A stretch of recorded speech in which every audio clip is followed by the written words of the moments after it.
diagram my rich dad showed me when I was a little boy was a diagram known as a cash flow quadrant. And the quadrant is made up of the 4 different people who make up the world of business. So my rich dad said, in the world of business, there's E's. And E's stand for employees. An employee, he says, you can always tell who they are by their core values. And what the employee, whether the president or the janitor of a company, will always say the same words. The words are, I'm looking for a safe, secure job with benefits. That's what makes them an employee, because their core values are security. The other one of the 4 is the S, or the small business owner or the self-employed. And again, their core values will cause them to use the same words, which are, if you want it done right, do it by yourself.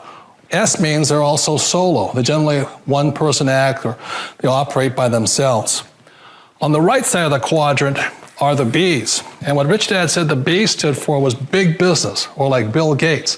Forbes defines big business as 500 employees or more. And their words are different. They say, I'm looking for a good system, a good network, and the smartest people I know to help run my business. So they're unlike the S, they don't want to run the company by themselves, they want smart people to run their companies for them. And then the 4th of the quadrant is the I, and I stands for investor. These are people who have money work hard for them. These people are people who have people work hard for them. And these are the people that work hard for the rich here. And the thing of note here is that most people who go to school are programmed for the E and the S side. For example, it was my poor dad who always said to me, son, go to school so you can get a nice, safe, secure job. And so my poor dad wanted me to be an employee. And since the time I was a kid, get a safe, secure job, steady paycheck, and benefits. Okay? I didn't want to be an employee. And I said, Mom and Dad, I want to be a rich man. And I fight with my dad. So my mother finally said, son, if you want to be rich, my mother was a registered nurse. And she said, if you want to be rich, the richest people I know are doctors.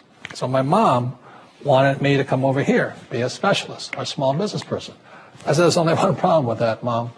Doctors are really smart. And she says, you got a good point there. I'm not going to be a doctor.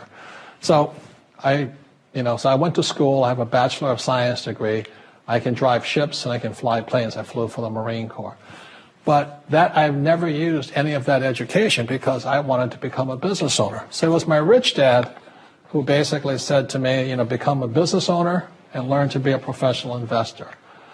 So one of the big differences here between these people is that it's called taxes. See, in 1943, in the U.S., the federal government passed a law that said employees had to pay tax before they got paid. So when you get your paycheck from your employer, you open it up, and voila, the government's always taken a sizable chunk of it.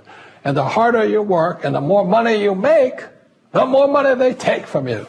So that's why it's not that good to be an employee, because you can never get ahead, because the more you work, more money you make, the greater they pay in taxes.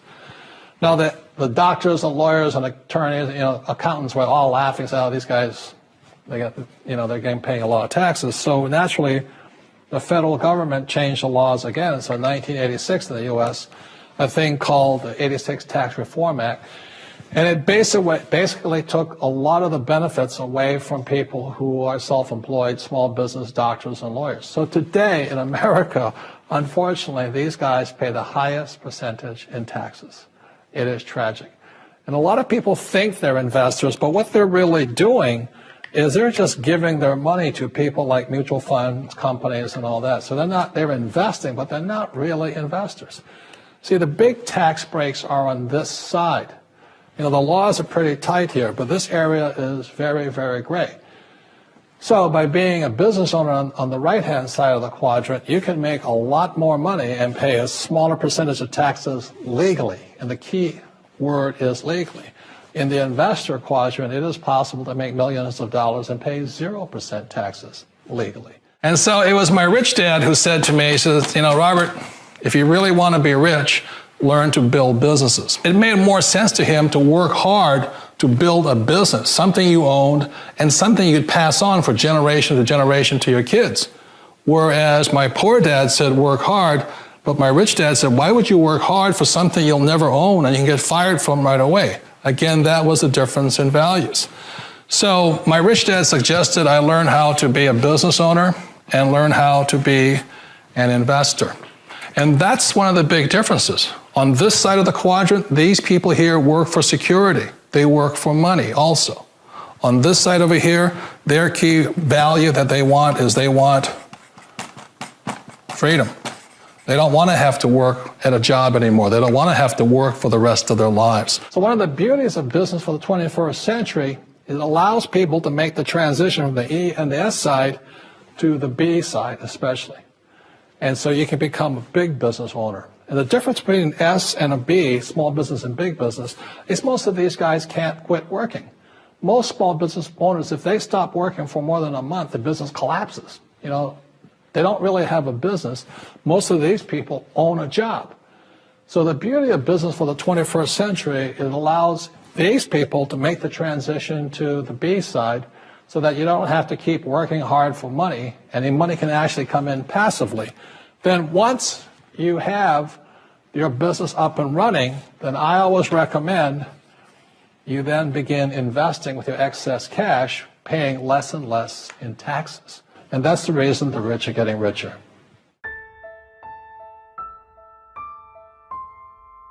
For people who want to make the shift over to the B quadrant, which is what I would recommend for people, one of the beauties of a network marketing company is that you can do that for a very low price. And that's why I talk to people about considering network marketing. If you're to build a Microsoft, it would take you hundreds of millions of dollars. But a network marketing company allows you to start at a very low rate. They'll be patient with you. They'll take their time to transition over here. And the reason why that time is so important to most people is it takes time to change those values.